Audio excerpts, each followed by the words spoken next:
സിംഹം ഓൾറെഡി രാജാവാണ്. അത് കുഞ്ഞുങ്ങളോടൊപ്പമായാൽ, അതിന്റെ കുട്ടികളോടൊപ്പമായാൽ അതിന് കുറച്ചുകൂടി ധീരത കൂടുതലാണ്. അത് കാട്ടിന്റെ ഉള്ളിൽ കൂടിയാൽ പിന്നെ പറയാനില്ല. അതേപോലെയാണ് തങ്ങൾ ജാഗ്രത കാണിച്ചത്. എന്റെ ഉമ്മത്തിനെ ഒറ്റ ആൾക്ക് തൊടാൻ വിടൂല. അതാ തങ്ങൾ. ആയിഷ റളിയല്ലാഹു അൻഹ ഇവിടെ നബി സല്ലല്ലാഹു അലൈഹി വസല്ലം തങ്ങൾ പറയുന്നുണ്ടല്ലോ, ഞാൻ ഈ ഭൂമിയിൽ ജീവിക്കുന്നത് ഉമ്മത്തിന് തന്നെയാണ്, ഖബറിലും ഉമ്മത്തിന് തന്നെയാണ്, ആഖിറത്തിലും ഉമ്മത്തിന് തന്നെയാണ്. ഇപ്പൊ നമ്മൾ എന്തെങ്കിലും നന്മ ചെയ്യുന്ന കണ്ടാല് തങ്ങൾ എന്താ ഖബറിന്ന് ചെയ്യല്? ഹദീസിലുണ്ട്, അൽഹംദുലില്ലാഹ് ആ മക്കൾ അങ്ങനെ ഒരുമിച്ച് കൂടി ചൊല്ലുന്നുണ്ട്.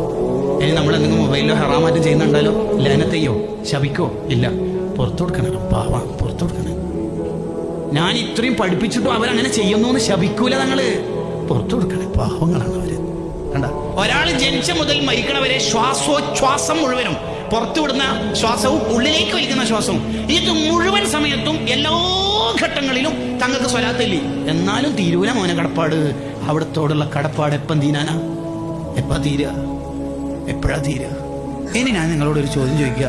ഈ നബി തങ്ങളെ സ്നേഹിക്കണമെന്നുള്ളതിന് ഇനി വേറെ തെളിവൊക്കെ വേണം. ആയത്തോ ഹദീസൊക്കെ ഓതണം, കിതാബ് എടുത്ത് ഉദ്ധരിക്കണം. റബീഉൽ അവ്വൽ തന്നെ വരണോ നമുക്ക്? റബീഉൽ അവ്വൽ തീർന്നാൽ ഈ നബിനെ മറക്കാനാണോ നമ്മളെ പോണത്? എങ്ങനെ മറക്കുക? എങ്ങനെ മറക്കുക? നിങ്ങൾ ആലോചിച്ചു.